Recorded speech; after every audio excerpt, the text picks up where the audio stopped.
Good morning. কেমন আছো বলো তো সবাই? আশা করছি তোমরা সবাই ভালো আছো, আর আমরাও না বেশ ভালো আছি। আমার আরও একটি নতুন ব্লগে আবারও তোমাদেরকে স্বাগত জানাচ্ছি। আর ঘড়িতে সকাল 10টা বেজে গেছে। আজকে একটুখানি দেরি হয়েছে বলতে পারো, যেহেতু আগামীকালকে সরস্বতী পুজো, তাই ওই অনেক কিছু পরিষ্কার পরিচ্ছন্ন করতে হয়েছে, টয়লেট বাথরুম থেকে ধরে সমস্ত কিছু। সেই কারণে না একটুখানি দেরি হয়ে গেছে। আর আজকে হচ্ছে শনিবার, বারটাই তো বলা হয়নি। আমি রবিবারে পুজোটা করছি, কারণ সোমবার আর রবিবার দুদিন মিলিয়ে পড়েছে। তো সোমবারে না সকাল সকাল মানে পুজোর সময়টা অনেকটাই সকালে, তো সকাল একা একা বা যাই হোক পারবো না আমি এত সকালে সব কিছু কমপ্লিট করে উঠতে।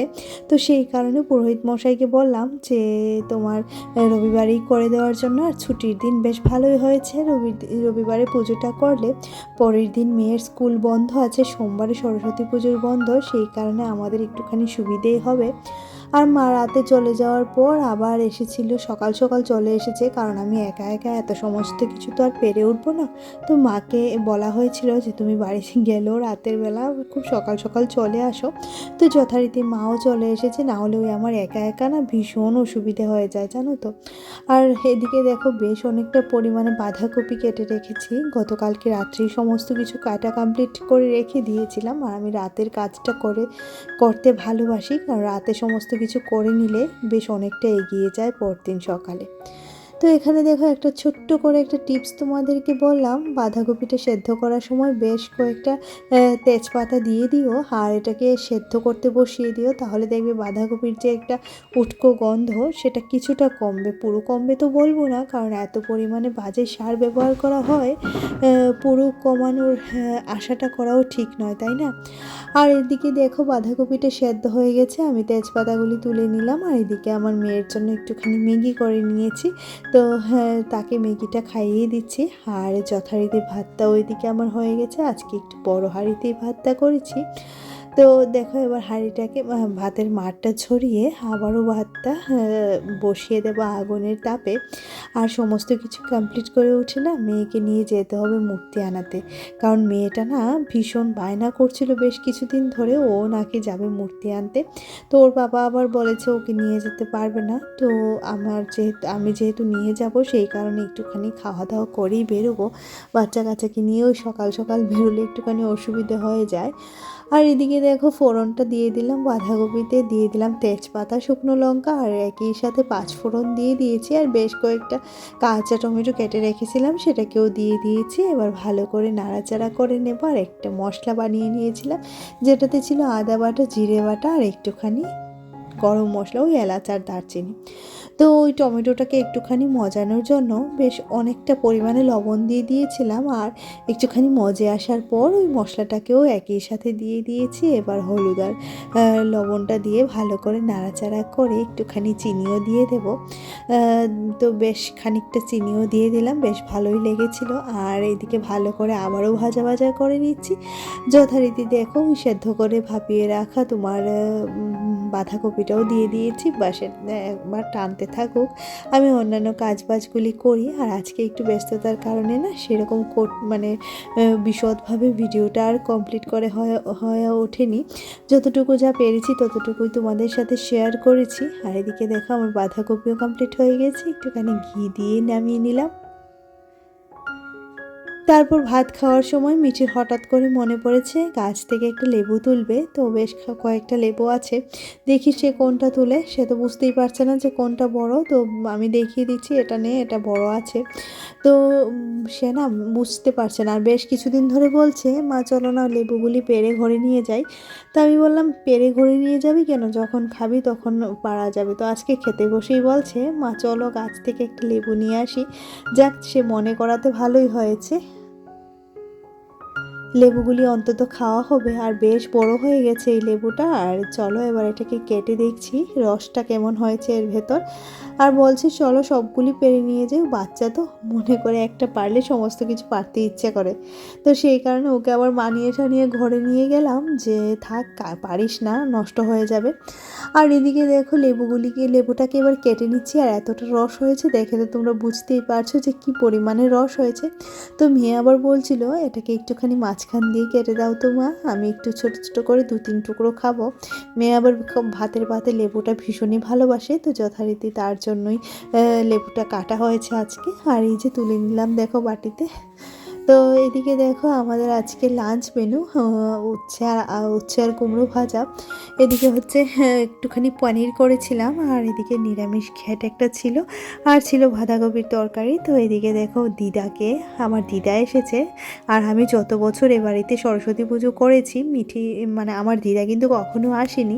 তো এই প্রথম দিদা এসেছে পুজোতে। আমি একটুখানি দিদাকে এবার জোর করেই বলেছি। আর এদিকে দেখো মেয়েটাকে ভাত মেখে দিলাম, তো ওরা খাচ্ছে। একই সাথে আমার বোনও এসে এখানে জয়েন করেছে, তো সেও যাবে আমার সাথে মূর্তি কিনতে। তো চলো বাজারেই দেখা হচ্ছে। আর এদিকে দেখো শোলা আর ফুল নিয়ে নিয়েছি, আর মূর্তিটাও কিনে রেখে দিয়েছি। তো মূর্তিটা এখন উঠিয়ে নেব। আর সরস্বতী পুজোর বাজারটা তোমাদেরকে একটু ঘুরিয়ে দেখালাম, কেমন লাগছে অবশ্যই করে জানিও। আর তোমরা কারা কারা আগামীকালকে সরস্বতী পুজো করছো আর কারা কারা সোমবারে করছো সেটাও আমাকে জানিও।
তারপর এদিকে একটুখানি অপেক্ষা করছিলাম, কারণ ওই টোটো অটো কিছুই তো পাচ্ছিলাম না, সেই কারণে একটুখানি দাঁড়িয়ে অপেক্ষা করছিলাম। আর মেয়ে তো এত মূর্তি দেখে এত খুশি হয়েছে। প্রত্যেক বছরই আমরা অর্ডার দিয়ে বানিয়ে আনি, কিন্তু এবছর আর অর্ডারটা দেওয়া হয়নি, তো সে কারণে এবার ঘুরে ঘুরেই মূর্তি কিনতে হয়েছে। আর এদিকে সরা পাতিল সমস্ত কিছু কেনা হয়ে গেছে। তো চলো এবার বাড়ি যাই, বাড়ি গিয়ে আবারও দেখা হচ্ছে তোমাদের সাথে। আর তারপর বাড়ি গিয়ে অনেক পরিমাণে কাজ আছে। তো চলো আগে দেখাই যে মা সরস্বতী কেমন হয়েছে দেখতে। এবছরের শাড়িটা আমার এত পছন্দ হয়েছে, তোমাদের কেমন লাগছে অবশ্যই করে জানিও।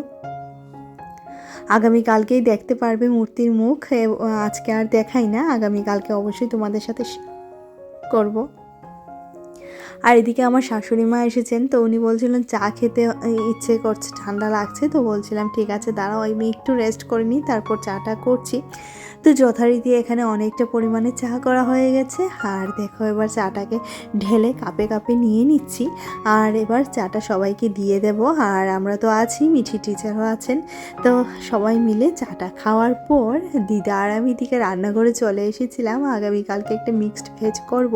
যারা আমার গত বছরের ভিডিও দেখেছিলে তারা তো জানোই যে আমি গত বছরে একটা মিক্সড ভেজ করেছিলাম আর একটা পোলাও করেছিলাম। তো সে কারণে ওর পাপা বলছিল এবছরে মিক্সড ভেজ করতে, তবে পোলাও নয়, এবছর করব একটুখানি খিচুড়ি। তো সমস্ত কিছু ভাজাভুজি করে রাখবো, কারণ ওই ভাজাভুজি করে রাখলে না অনেকটা পরিমাণে কাজ এগিয়ে যায়। মনে হয় যেমন সকালবেলা শুধু ফোড়ন দেবো আর নামিয়ে নেব, তাহলেই হবে।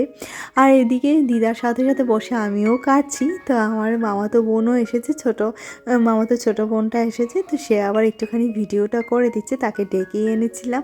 কারণ দিদা আর আমি এমন একটা পজিশনে বসেছি যেখানে স্ট্যান্ড সেট করলে সেটা থেকে ভিডিওটা ক্যাপচার করা সম্ভব হবে না।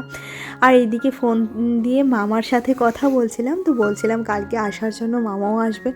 আর অনেকটা বছর পর এবার সবাই মিলে একসাথে একটা পুজোতে জয়েন হলাম। কারণ বাড়িতে যত পুজোই হোক না কেন এখন তো আর আমি সেরকমভাবে যেতে পারিনি, কারণ মিঠি তো এখন বড় হয়ে গেছে, ওর পড়াশোনার সমস্ত কিছু নিয়ে একটুখানি নিজেই বেশি ব্যস্ত হয়ে গেছি। আর তারপর আজকে সবচেয়ে মজার কি লেগেছে বলো তো? আজকে মজা লেগেছে যে আমার মেয়েটা আমার ঘরের মা লক্ষ্মী গিয়ে তার নিজের পছন্দের সরস্বতী নিয়ে এসেছে। তা যে আমার কি ভালো লেগেছে যে তোমাদেরকে কি বলবো। গত বছর ওকে নিয়ে গেছিলাম, কিন্তু গত বছর ও ততটা বুঝতো না। এবছর সে অনেকটাই বুঝেছে, সে নিজে পছন্দ করে মূর্তি এনেছে। কেমন হয়েছে আমাকে আগামীকালকে জানিও, কারণ আজকে তো আর শেয়ার করতে পারছি না। আগামীকালকে অবশ্যই তোমাদের সাথে শেয়ার করব। আর এদিকে দেখো আমার কিন্তু ডাল আর চালটা ভাজা হয়ে গেছে খিচুড়ির জন্য। একই সাথে ভেজে নিলাম তোমার নারকেল, আর একই তেলে দিয়ে দিয়েছি দেখো তোমার ফুলকপিটাকে ভালো করে ভাজা ভাজা করে তারপর ক্যাপসিকাম দিয়ে দেবো। আর তোমরা তো সবাই জানো আমি রাতে অনেকটা কাজ এগিয়ে রাখতে চাই বা অনেকটা কাজ এগিয়ে রাখি, কারণ পরের দিনে সকালটা আমার অনেকটাই সুবিধাজনক হয়। আর সে কারণে এই কাজগুলিও করে রাখলাম, যেহেতু এই ডিপার্টমেন্টটা পুরোটাই একা হাতে করতে হবে, সেই কারণে যতটুকু যা সম্ভব একটুখানি করে নিলাম। এদিকে ক্যাপসিকামটাও ভাজা হয়ে গেছে, যেটাকে তুলে নিয়েছি। আর আবারও একই সাথে ওই কড়াইতেই তেল দিয়ে দিলাম বিনস, গাজর আর একটুখানি আলু, সবটাকে একই সাথে ভাজা করব। আর এই সবজি যেহেতু প্রত্যেকটা একই রকম, তাই একই সাথে দিয়েছি ভাজার জন্য। শুধুমাত্র লবণ দিয়ে সবজিটাকে ভাজছি, এতে কোনো প্রকার হলুদ দেব না। আর এটাকে দেখে না একদম কি সুন্দর কালারফুল লাগছে যে কি বলবো। তো চলো দেখা যাক কতটুকু কাজ এগিয়ে রেখেছি, তোমাদের সাথে একটুখানি শেয়ার করি। এদিকে দেখো ওই মুগ ডালটা, সোনা মুগ ডালটা ছিল, সেটাকে তোমার ভালো করে ভেজে রেখেছি। আর তার নিচেই আছে বাদাম, তারপরে আছে দেখো এদিকে নারকেল ভাজা, আর একই সাথে তার নিচে ঘি দিয়ে গোবিন্দভোগ চালটাকে ভেজে রেখেছি ধুয়ে। গোবিন্দভোগ চালটাকে ধুয়ে ঘি দিয়ে ভেজে রেখেছি। আর দেখো এখানে হাঁড়িতে আছে দুধ, দুধটাও একদম ভালো করে ফুটিয়ে নিয়েছি, সেটা দিয়ে হবে পায়েস। আর এদিকে দেখো এদিকে সবজিটাও ভেজে নিয়েছি। আর এই যে এটাকে এবার একটুখানি থালা দিয়ে ঢাকা দিয়ে দেব। আর আজকে না রান্নাঘর গোছাতে পারবো না, জায়গার জিনিসগুলো একটুখানি জায়গা মতো রেখে যেরকম আছে ঠিক সেরকমভাবেই রেখে চলে যাব, কারণ এখন আর ভালো লাগছে না। গিয়ে এবার এডিটিং তো আছেই, কারণ তোমাদের সাথে প্রতিদিন ভিডিও দেব, সেটা নিজের কাছে নিজে প্রমিস করেছি, তো প্রমিসটা ভাঙি কী করে বলো। তো চলো আজকের মতো এখানেই ভিডিওটি রাখছি। এবার চলো ঘরে গিয়ে তোমাদেরকে দেখাচ্ছি মা কতটুকু জোগাড়জান্তি করে রাখলেন। ওরা আবার সমস্ত পুজোর বাসন টাসন ধুয়ে একদম পরিষ্কার করে রেখেছে। আর এদিকে দেখো এই অবস্থায় আছে। আর ওই যে আমার দুই বোন মা আর দিদা ঘুমিয়ে পড়েছেন। আর ঘড়িতে কটা বাজে দেখেছো? 12টা। এখন এডিট করতে বসবো, প্রায় 1-1:30 তো বেজেই যাবে। আর এদিকে আমার সোনা মাও শুয়ে পড়েছেন। তো চলো আজকের মতো এখানেই রাখছি, দেখা হচ্ছে পরবর্তী আরও একটা ব্লগে। ততক্ষণের মতো সবাই ভালো থেকো, সুস্থ থেকো।